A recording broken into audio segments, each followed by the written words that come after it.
So this morning I was on the phone with one of my favorite students. She's applying to Stanford, and Stanford has a question. Other schools have this too.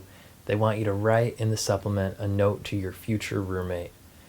And before working with me, I see students, they send me their materials, and sometimes they have this question already completed, and it sounds a little psychopathic what they're writing to their roommate. They feel like they need to kind of shock and awe the reader, when really just think of the roommate question as another opportunity for you to better express who you are, and maybe in reference to objects that you'll be taking to your room. And you don't need to have any kind of warning to your roommate. There's no way you can pull this off. This is not a literal question. Your roommate will not be seeing this essay. This is just another opportunity for you to talk about yourself.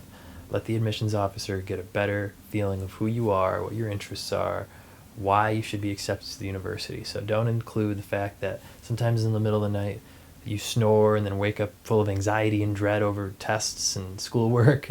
No, don't write that. Instead, maybe the closest to a warning that you give your future roommate is that, dear future roommate, I bring a bunch of posters. I'm going to have a lot of posters. I'm going to need a lot of wall space. I have all these posters because I love skiing. They're all posters of Olympic level skiers, professional freestyle skiers, and hopefully we can come up with an arrangement where we can have my posters on one side of the room and your posters on the other side of the room. Kind of quirky, kind of cute, you see. Talking about posters is a fun way to show your interest. Maybe you're going to bring some other little objects, fun knickknacks from your interest, from travels, something from your family. You can talk about your family a little bit. Talk about things that are personal to you, and maybe just tie them into your future room and your roommate. But anything regarding personal hygiene or the actual nuts and bolts of living with another person in tight quarters, you don't need to mention that. You're wasting space that you could use to talk about yourself more and create a better connection with the reader. B, it usually comes off as a negative in some way. So if you mention that you're very messy, and watch out, roommate, I'm messy. The fact that you're saying you're messy says a lot of other bad things about you. And maybe you're great, maybe you're not even messy, you just feel like you need to write that for the essay. It's not going to bode well for your admissions decision, though. So if you have to write a hypothetical letter to your roommate, don't even really look at it as a roommate. Maybe a friend that you'll be staying with, and talk about the objects you're bringing to college. Talk about yourself, your interests, and make yourself look good. Not through saying, that I have done a lot of leadership activities, my favorite of which was leading student council 3 years in a row. So that comes off obnoxious. You don't want to sound obnoxious. Your letter can talk about yourself and show who you are in a positive light just through telling stories, discussing your interests, and having a tone of a very kind of responsible, humble person.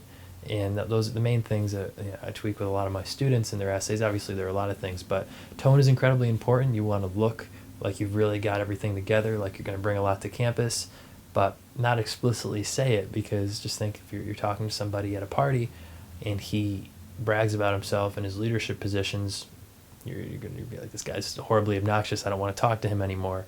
Whereas if someone just hints that he's got a lot going on, he's doing a lot of good, he's got a lot of interests and passions, you're going to want to talk to that person more. So a little bit of extra information there for you on the roommate question.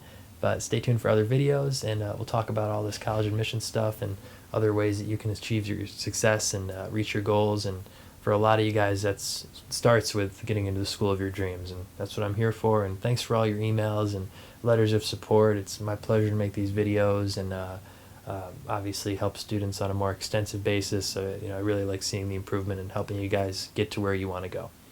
Have a good one. Talk to you soon.